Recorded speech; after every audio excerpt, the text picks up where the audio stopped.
औज़ु बिल्लाहि मिनश्शैतानिर्रजीम बिस्मिल्लाहिर्रहमानिर्रहीम अल्लाहुम्मा सल्लि अला सय्यदना मौलाना मुहम्मदिन व अला आलिहि व सहबिहि व बारिक वसल्लम।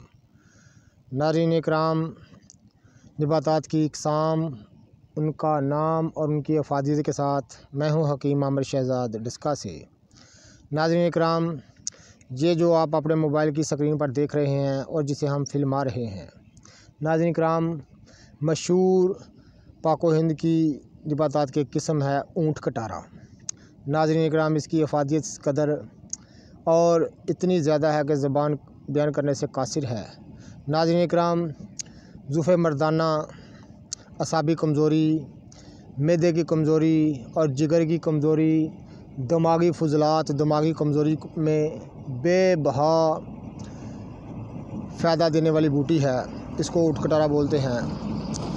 अच्छी तरह से पहचान कर लीजिएगा,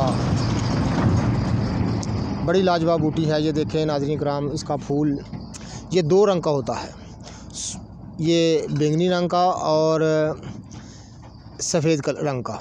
इंशाअल्लाह ताला सफ़ेद भी आपको दिखाएंगे। ये अच्छी तरह से पहचान कर लीजिएगा, ये ऊँट कटारा है।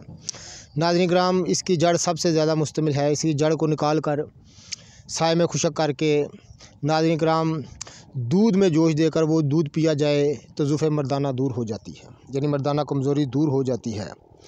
अगर इसकी जड़ को पीस कर उसका सफ़ूफ़ नाज़रीन इकराम जवैन के साथ इस्तेमाल किया जाए तो मैदे की तमाम बीमारियां दूर हो जाती हैं। और इसका फूल खुशक करके साए में इस्तेमाल किया जाए तो जिगर के अमराज दूर हो जाते हैं। इस्तेमाल करिएगा, दुआए खैर से याद करिएगा। बड़ी ही लाजवाब बूटी है ऊँट कटारा। इसका फूल अच्छी तरह से देख लें, ये ऊँट कटारा है।